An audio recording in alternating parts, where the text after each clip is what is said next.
नमस्कार साथियों। तो आज है 17 अक्टूबर 2025। दोस्तों, बात करेंगे इस वीडियो में डिफेंस सेक्टर को लेकर। अब देखिए, वैसे आज बाजार तो काफी बढ़िया था। Nifty 50, bank Nifty, BSc Sensex काफी ऊपर आके क्लोजिंग दिया।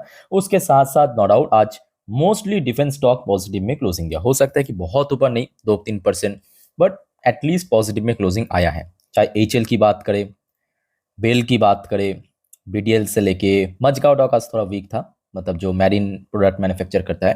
प्राइवेट डिफेंस फर्म भी थोड़ा वीक था, बट दूसरी तरफ जेन टेक्नोलॉजी ठीक ठाक क्लोजिंग दिया, पारस डिफेंस भी ठीक ठाक क्लोजिंग दिया।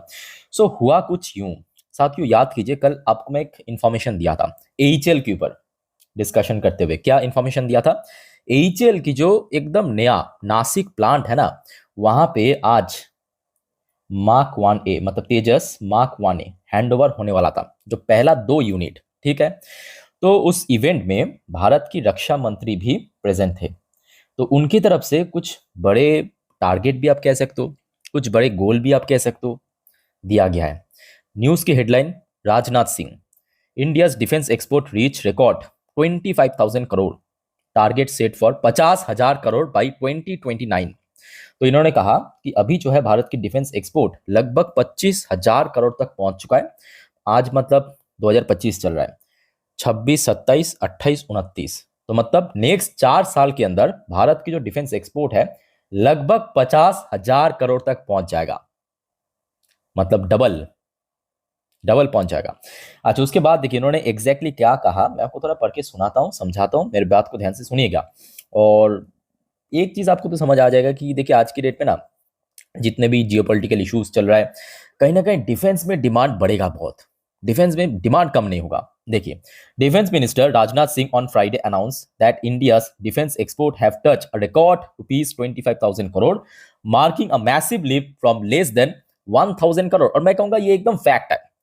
ये डेटा बता रहा है कि आज से कुछ सालों पहले अगर आप पहुंच जाएंगे, भारत एक डिफेंस इंपोर्टर हुआ करता था। मतलब हम लोग दूसरे देशों से जो डिफेंस की इक्विपमेंट्स है उसको हम बाइंग करते थे, नॉट और आज भी करते हैं, इसमें कोई संदेह नहीं है। बट हाँ, पहले क्या था कि हम लोग डिफेंस इंपोर्टर ही बन के रह गया था, और आज हम डिफेंस इंपोर्टर के साथ साथ एक बहुत बड़ा डिफेंस एक्सपोर्टर भी है।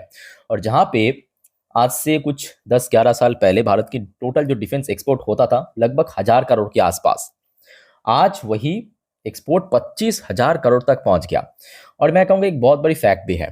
ठीक है, बस ऐसे ही नहीं कि इन्होंने कह दिया, ये एक फैक्ट भी है। अच्छा, साथ ही साथ इन्होंने क्या कहा, he said the government has now set N ambitious target of achieving 3 lakh crore in domestic defence manufacturing. मतलब डिफेंस प्रोडक्शन के लिए जो टारगेट रखा है लगभग 3 lakh crore, and 50,000 crore in defence export by 2029। तो इन्होंने अपने स्टेटमेंट में 2 पॉइंट को पॉइंट आउट किया। एक हो गया डिफेंस प्रोडक्शन, दूसरा डिफेंस एक्सपोर्ट। अब आप जरा नोट नोट कीजिए, यहाँ पे डिफेंस प्रोडक्शन कहा है 3 लाख करोड़ जो टारगेट रखा है, और डिफेंस एक्सपोर्ट के लिए कहा 50,000 करोड़। अब देखिए एक्सपोर्ट मतलब क्या, जब हम दूसरे देशों को या दूसरे कोई कंपनी को बेचेंगे, वो एक्सपोर्ट। प्रोडक्शन मतलब क्या, जब हमारे जो देसी कंपनी है वो खुद बनाएगा। अब जरा दिमाग लगाइए, फायदा किसको मिलेगा बताइए? जो भारत की डिफेंस कंपनी है, मतलब जो इंडियन मेड प्रोडक्ट मैन्युफैक्चर करता है, उनको मिलेगा। है कि नहीं? लॉजिकली आप सोचिए ना, जो भारत की डिफेंस कंपनी है कौन है? एचएल है, बेल है, मेरीन में आपके मजगांव डॉक है, कोचिन है, या प्राइवेट में आपके सोलर इंडस्ट्री हो गया, जेन टेक्नोलॉजी हो गया, पारस डिफेंस हो गया, डेटा पैटर्न्स हो गया, ढेरों सारे कंपनी आपको दिख जाएगा, छोटे से बड़े। उनको क्या फायदा नहीं मिलेगा? जबरदस्त मिलेगा। हाँ, कुछ कंपनी को ज्यादा मिलेगा, कुछ कंपनी को थोड़ा कम मिलेगा। छोटे कंपनी को, छोटे कंपनी बड़े होगा, बड़ा कंपनी और बड़ा होगा। अल्टीमेटली फायदा किसको मिलेगा? निवेशक को भी मिलेगा। है कि नहीं? तो एक दूसरे के साथ कनेक्टेड है। तो मेरे कहने का मतलब ये है कि देखिए, नेक्स्ट कुछ साल ना डिफेंस की प्रोडक्शन जैसे जैसे बढ़ेगा, एक्सपोर्ट भी बढ़ेगा, और कहीं ना कहीं शेयर प्राइस भी बढ़ेगा। ऐसा तो पॉसिबिलिटी है ना? तो आई थिंक ये सब कुछ क्लियर हो चुका है जो आपको मैं बताने की कोशिश कर रहा हूं।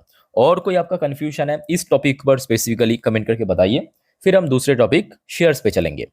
चलिए, पर उसके पहले सर आप सभी को रिक्वेस्ट करूंगा, अगर आपने अभी तक इस चैनल को सब्सक्राइब नहीं किया ना, तो प्लीज फटाफट कर लीजिए ऐसी इन्फॉर्मेटिव वीडियो हर रोज हर वक्त पाने के लिए। और आज रात की 10:30 वाली वीडियो मिस मत करना, बहुत सारे मतलब शानदार अपडेट है। ओके।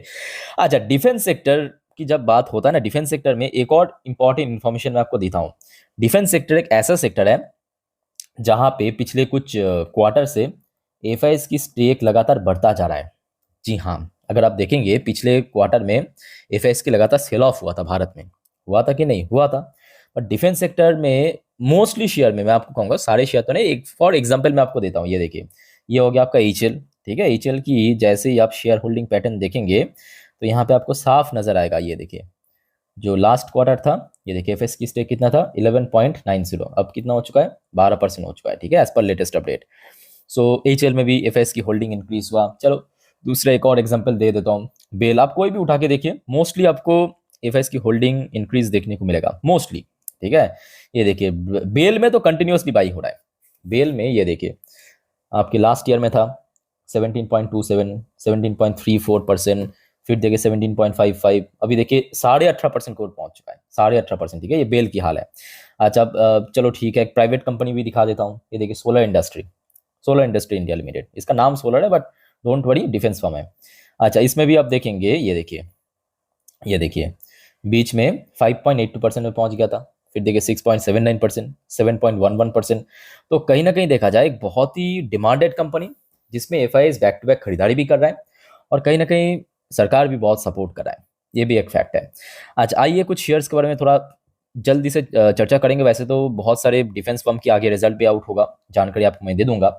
एचएल के लिए जो आपको मैं हमेशा कहा था इसके पहले भी, एचएल के लिए अभी जो लेवल है 5000 सबसे क्रूशियल। इसको जब तक ना होल्ड कर जाए, याद रखना, तब तक थोड़ा सा कंसोलिडेट कर सकता है और उसके बाद आराम से ये फिर से अपना हाई पे पहुंच सकता है। ठीक है, और आज भी अगर आप देखेंगे ध्यान से, शुरू में शेयर जो है 4978 तक पहुंच गया था, इंट्राडे हाई टच किया, मतलब 5000 की रेंज पे। और शेयर अगर आप और डिटेल में देखेंगे, लास्ट एक मंथ पे बार बार ऊपर की तरफ बढ़ने की कोशिश कर रहा है।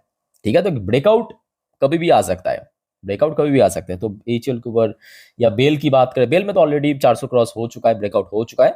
अब बस मैं कहूँगा छोटा सा, मतलब जो लेवल्स है रिसेंटली, मतलब इसी साल हिट किया था बार बार, वहीं पे ही रेजिस्टेंस वगैरह फेस किया, जो भी है वह आपके 420 के आसपास, 420 के आसपास, 420-25 रेंज के आसपास, इस लेवल को अगर क्रॉस कर दिया तो मैं भी आगे ऊपर जा सकता है, और 400 के लेवल नीचे की तरफ सपोर्ट। अच्छा, बीडीएल की बात करें, बीडीएल की शेयर भी पिछले कुछ टाइम से 1500 के ऊपर काफ़ी अच्छे से सपोर्ट लग रहा है। जैसे कि आज भी हमने देखा था कि शेयर 1500 के ऊपर ही मोस्टली टाइम था, वहाँ पे ही सस्टेन किया। तो लेट्स से क्या होता है। अच्छा, मजगांव डॉक की बात करें, मजगांव डॉक के लिए भी 3000 के लेवल थोड़ा सा टफ हो रहा है। 3000 के लेवल अगर क्रॉस कर गया तो मे भी शेयर में एक अच्छा मतलब रिकवरी हो सकता है आगे। और नीचे की तरफ ऐसा देखिए कोई बहुत बड़ा करेक्शन भी नहीं हो रहा है, नीचे अगर थोड़ा बहुत वीकनेस हो भी रहा है, लगभग 2750 के आसपास रेंज पे शेयर को सपोर्ट मिल रहा है अच्छे से। सेम सोलर इंडस्ट्री थोड़ा एक्सपेंसिव शेयर जरूर है, बट रिसेंटली शेयर काफी चल गया था, उसके बाद अभी देखिए थोड़ा सा करेक्शन, कंसोलिडेशन, लगभग 14000 की रेंज में शेयर ट्रेड करा है। जेनटेक की बात करें, जेनटेक की शेयर भी अगर आप देखेंगे लास्ट एक महीने में थोड़ा करेक्शन जरूर हुआ, बट स्टिल कंपनी को रिसेंटली काफी अच्छा कॉन्ट्रैक्ट मिला, अच्छी कंपनी है। पारस डिफेंस की भी सेम देखिए शेयर पिछले कुछ टाइम से थोड़ा सा कंसोलिडेट कर रहा है 700 रुपए के ऊपर, तो 700 का लेवल अगर होल्ड कर गया तो मे भी शेयर में आगे भी गेन हो सकता है। ठीक है, तो कुल मिला के बात ऐसा है कि defence sector one of the most demanded and high growth sector है, इसको मिस मत करना नेक्स्ट कुछ सालों से, मतलब नेक्स्ट कुछ सालों के लिए। बाकी साथी और कोई आपका डाउट्स है या कंफ्यूजन है, कमेंट करके बताइए। और अगर अपने चैनल को सब्सक्राइब नहीं किया, काइंडली रिक्वेस्ट करूंगा प्लीज सब्सक्राइब करके रखें किसी इन्फॉर्मेटिव वीडियो हर रोज पाने के लिए। फिलहाल इस वीडियो को वाइंड अप करता हूं, मिलते हैं नेक्स्ट वीडियो में। टेक केयर, बाय बाय, जय हिंद।